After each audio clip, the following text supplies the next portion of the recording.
3 tips to help you eat low carb. Number 1, I find that it's a whole lot easier to start with 1 meal a day. Instead of trying to do it all at once, you may feel overwhelmed. But if you can say, okay, this whole week, I'm gonna start with 1 meal a day. I personally felt like breakfast was the easiest meal to start with. Not just in your day, but to switch to low carb. Number 2, fat bombs became my friend. Filling up on healthy fats really did help me with my cravings, help me stay full, and they are delicious. I've already shared a couple on this page. Number 3, don't forget about water. So many of us are dehydrated and we don't even know it. And whenever you're switching to low carb, you actually need more water because you're losing more water. I know it's crazy, but it can help you avoid the keto flu, and that's important. Here are 3 tips to help you avoid the keto flu. So the keto flu usually happens in your first 1 to 2 weeks after starting the keto diet.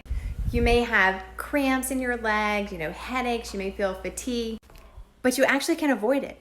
Number 1 is to eat more fat. In keto, you want to eat more healthy fats anyways, and this actually helps your body transition to burning fat as fuel. Number 2 is drink more water. Honestly, even better than water is drinking electrolytes. While you start the keto diet, you actually lose more water than normal, and you can lose electrolytes too, and that can actually make your keto flu worse. Number 3 is rest. Trying to give your body a chance to repair and switch fuels takes energy. If you can go to bed an hour earlier, that actually may help you avoid the keto flu.